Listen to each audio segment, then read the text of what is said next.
Hi there and hello everybody and welcome to the Love City Arts podcast and TV show. I'm Andre in the Flow and today I'm joined by Carl Thornton. He is an indie artist, singer-songwriter based in New York City. I'm so glad to have you on the show today. Welcome, Carl. Thank you, Andre. Thank you so much for having me. I truly appreciate it. Glad to have you. Thanks for being here. I think I found you on social media, really resonated with your positivity and love that you were putting out into the planet through that, and just had to have you on. So I'm really glad to speak with you. Tell us a little bit. Tell us a little bit about what you do in the world creatively and artistically. Well, I'm a singer-songwriter, and I create EDM, house, and progressive house music. And I like to send out a sense of positive messages through my music and inspiration. I try to inspire people too. And I'm all about fun and a zest and joy for life. So that's what I try to embody as an artist. Now, for those of us who don't know, because I'm not really familiar either, tell us a little bit about what EDM music actually is. It's electronic dance music. So all of this is dance music. Yeah. So it's like heavy RPMs, high energy. Right. High energy. Yes. High energy. For sure. High energy. Where do you see your music played? Where, like, how people have? I see my music being played all over. I've worked with a couple of DJs. I've been fortunate enough to work with some DJ producers over in Europe, Spain, exactly, and Italy. And so my music is all over. That's so amazing. I've been blessed in that respect, yeah. What's your favorite track that you've produced so far? Oh my God, let's see. I love Breathless because I'm an out artist. And Breathless was about finding someone in your life, or having someone in your life that you love unconditionally and takes your breath away.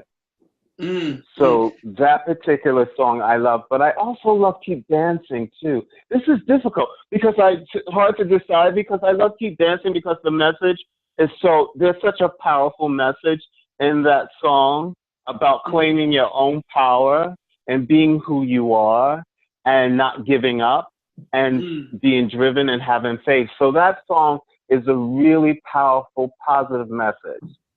And that song, then I remember. That's called I Remember. I Remember. I'm sorry. That's called Keep Dancing. Sorry. Keep Dancing. That's called Keep Dancing. Yeah. Asking an artist what their favorite piece is, like asking someone like who their favorite child is. Like, that's not really a fair question. I know. It's really, because they all resonate in different ways. Tell me about I Remember. I Remember is a song about, I was in a 7-year relationship, and it ended, but it ended via text. Whoa. And so from the agony and pain, emotional pain of that experience, I wrote that song. That was pretty shocking. What are some of the? And this is a person that you saw all the time, that you were around. And I was with him for what, 7 years? With him for 7 years, because I used to work on a cruise ship too. I used to be a singer on a cruise ship. Which cruise ships? I used to work on cruise ships. Did you really? Royal Caribbean? Me too. Oh my God, you're not serious. We can talk about that later. But okay, we'll talk about that later. We will. We have to. So you were on cruise ships. Yeah, and I met him, and we fell in love, and it was we worked together for a while on the ships, and then you do a 6-month contract, and then you have time off. And so I had moved all of my stuff to an island that he lived in Trinidad. I moved all my stuff there for love. You know what I mean? I was completely devoted. I get that. I come to New York just to audition and I was going to go to Trinidad to be with him for, about 5-6 months before I went back out on another ship. And I came out of the gym and I received a text from him saying that it was over. Wow. Yeah. Well, I'm sorry to hear that. And so what are some of the lyrics of I Remember that you can share with us?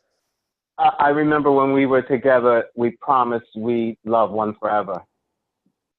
I remember that I gave my all to you.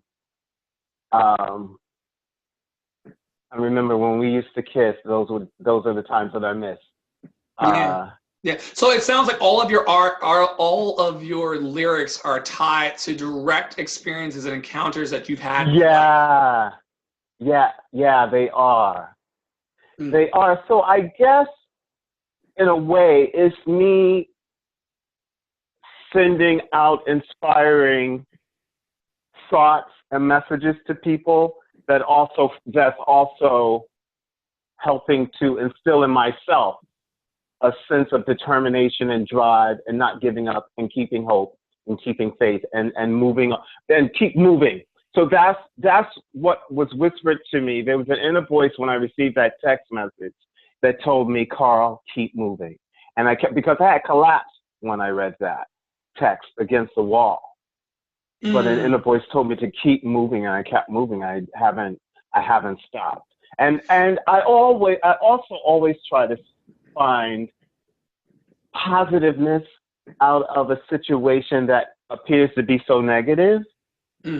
So in that moment, I was crushed emotionally, but looking back, I'm grateful to him because it's opened up a whole new world for me. I wasn't recording before.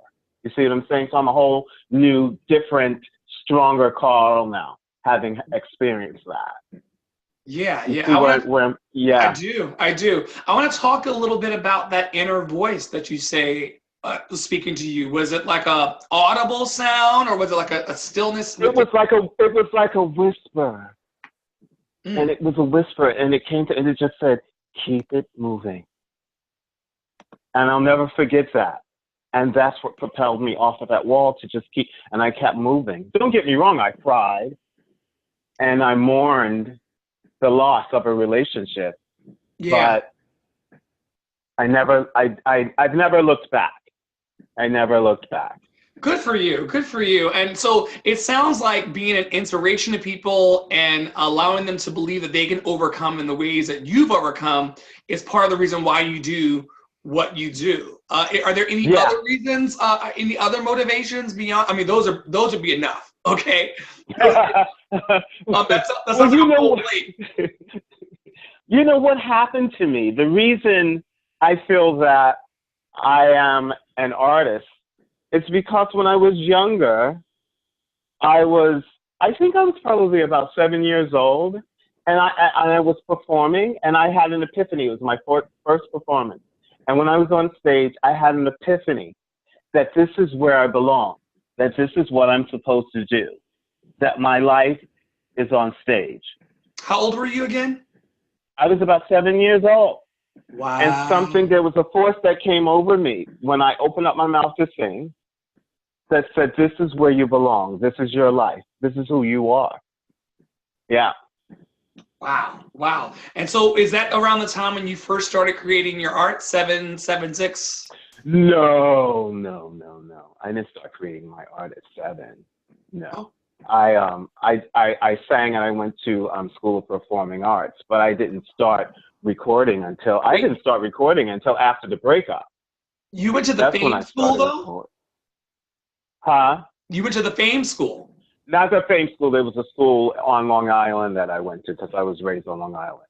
And it was a school. Wow. Yeah. I always am envious of those kids that got to go to those cool performing arts schools. Because I just watched Fame a couple of nights ago, and I'm like, oh my God, life has worked out for me creatively, but I'm still have that moment of regret where I'm like, oh, what a missed opportunity. So then when did you start creating your EDM? I started creating that about 4 years ago. Okay. I started creating that about 4 years ago. That was around the time of my breakup. Mm-hmm. And when did you know that you had fallen in love with the creative process that is EDM?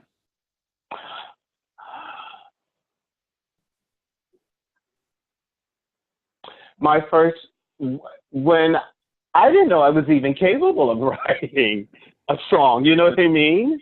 And it came to me, and the whole process I loved. I loved being in the studio. I loved working with the producer, because I'm a songwriter, singer-songwriter, but also when I'm in the studio, I feel that I'm co-producing, because I'll hear a beat in my head and I'll tell the producer, this is what I hear. And he expounds on that. He expands on that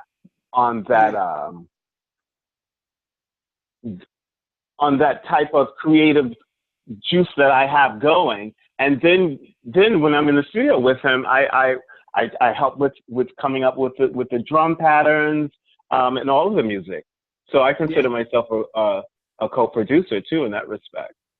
And you just love, I mean, I love studio spaces too. There's nothing more juicy and more creative than being in the studio, kind of bringing something to life, or almost like conjuring up this brilliant magic, right? It's amazing. It is amazing, because you can have an idea, and then when you see that idea come to fruition, it's incredible. It's an incredible experience. Mm-hmm. What do you tell yourself when you get stuck in your creative flow? You know what I like to do, Andre? I honestly like to go either to the park or by the water. I like to commune with nature, because I feel it helps give me clarity, and it opens me up. It opens up my creative processes if I just sit there and commune with nature. Is it because of something that you're is it because of something that you're taking into your? I think so. It's just being there, feeling grounded with the beauty of nature and the power of nature. It just, I don't know. I just feel an energy when I'm there that speaks to my soul. And honestly, whenever if there's some major decisions I need to make in life, I like to go to the park or by the water. Yeah. And what does the water teach you? What does the water say? The water for me is it calms me, it soothes me, and it helps, because there's a rhythm in the water and the way that it moves, and it just reaffirms that I just need to calm down and just go with the flow of life and not try to force anything. You see what I mean? Just go with the natural rhythm of life. And that's what I like that's what I like when I go by the water. Yeah, what I love is that water does an effort, and water will always find a way around and through. Water will make it happen. Even when I feel like I can't make it happen, water will make it happen. Yeah, absolutely. Absolutely. And water changes. Like, I mean, sometimes it's solid, sometimes it's liquid, sometimes it's gas. It's able to be transformed in the same ways that that we can be. Yeah, that's true. What projects are you currently working on? Well, right now I have a release that's out called "I Depend on Me." Okay. That's out now, and it's on Where can iTunes. people find that? That's on iTunes. That's on Apple Music. It's on Google Music. That's great. I Depend on Me. It's called "I Depend on Me." And where did that song come from? It came from, the title popped in my head because, to be honest with you, it is all about you, honestly, in this world. You have, of course I have friends, I have family, and they love me and all this other stuff. But in the end, it's you that you have to depend on yourself to take yourself someplace else, to take yourself to the next level, or to get yourself out, or to get yourself up, or to try to achieve something. It's you that makes it. It's the final decision will be you and yours alone. Do you know what I mean? Oh yeah. You're taking full responsibility for your life. Yeah. Not blaming, not pushing blame, not saying, well, mama did, and daddy did, and all that stuff. Right. Yeah. It's about you. Yeah. In the end. Now, and I learned that a long time ago. Did this come through spiritual practice, reading a good book? Did Maya Angelou? Well, you know, I'm very spiritual. So, and every day as a ritual, I listen to positive affirmations on YouTube as I'm getting ready for my day. I say my affirmations. I don't meditate as much as I should, but I try to make sure that I have that armor of positivity around me before I take my journey out into the world. So I do that. That's my daily ritual, is listening to anything positive. Whether that probably answers the question that I have of like, what do you do when you get stuck? Yeah. Yeah. Yeah, it's a positive affirmation, the kind of girding yourself up in positive energy and vibration. Yeah. So no matter what comes at you in life, you're ready to face it. Yes. Yeah. So good. So good. Are there any other ways that you're looking to share your love and art with the world in the days, weeks, months to come?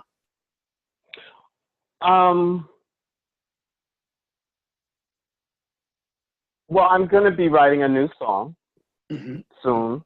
Yeah, I've already come up with the music, so I just have to write the lyrics. So that, I think, is going to be, I'll be sending a positive message out that way. And I'm also still, whenever I do my posts, I try to send as much positivity out into the world as I possibly can that way too. Well, it definitely reached me, and it's reaching others. And I'm so glad that you joined me today on the podcast and television show. Thank you, Andre, for having me. It was fun.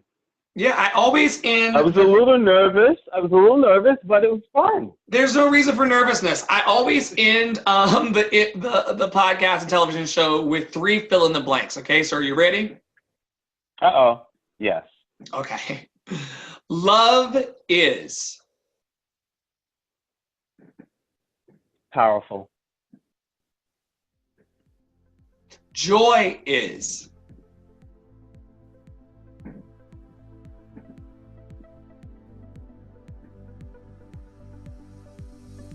happiness.